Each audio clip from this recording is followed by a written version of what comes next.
ازيك يا توكسيك؟ زعلت؟ طب معلش. لما تقفش.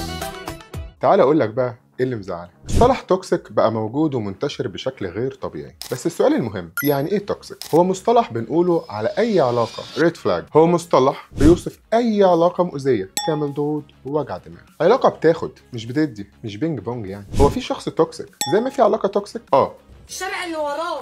تعال اقول لك مواصفات الشخص كمان. الشخص التوكسيك ده هتلاقيه دايما بيعمل اسقاطات. يعني لو حد قال لك انت شخص توكسيك او مريض، ده مش بعيد يكون هو اللي توكسيك او مريض، لانه دايما شايف ان اللي قدامه هو المريض. زي بالظبط الشخص الحرامي اللي فاكر كل الناس حراميه زيه، او شخص عنده نيه سيئه فبالتالي شايف كل الناس نواياها سيئه زيه. اقول لك على سر، التوكسيك ده ما بيبقاش عارف انه مريض. طب السؤال بقى، هو مرض معدي؟ للاسف ممكن يكون معدي في حاله ان كنت بتحب حد بقوه واتصدمت فيه. بعد الصدمه دي ممكن تتحول من شخص عادي لشخص توكسيك، لانه احيانا وللاسف لما بنطلع كل الحلو اللي جوانا في علاقه وبتفشل، بنتعامل مع العلاقات اللي بعدها بحذر شديد، وده ممكن يخلي الشخص التاني يشوفك توكسيك. السؤال الاخير، ازاي اتاكد اني مش توكسيك؟ بكل بساطه حاول تتعامل مع كل تجربه كانها اول تجربه، وبلاش تاخد حد بذنب حد. خليك حذر بشكل معتدل، الوسطيه حلوه في كل شيء. التوكسيك مش بيكون فاهم نفسه هو عايش حاله حب ولا لا، هو مبسوط ولا لا، هو فعلا بيكون تايه لانه توكسيك.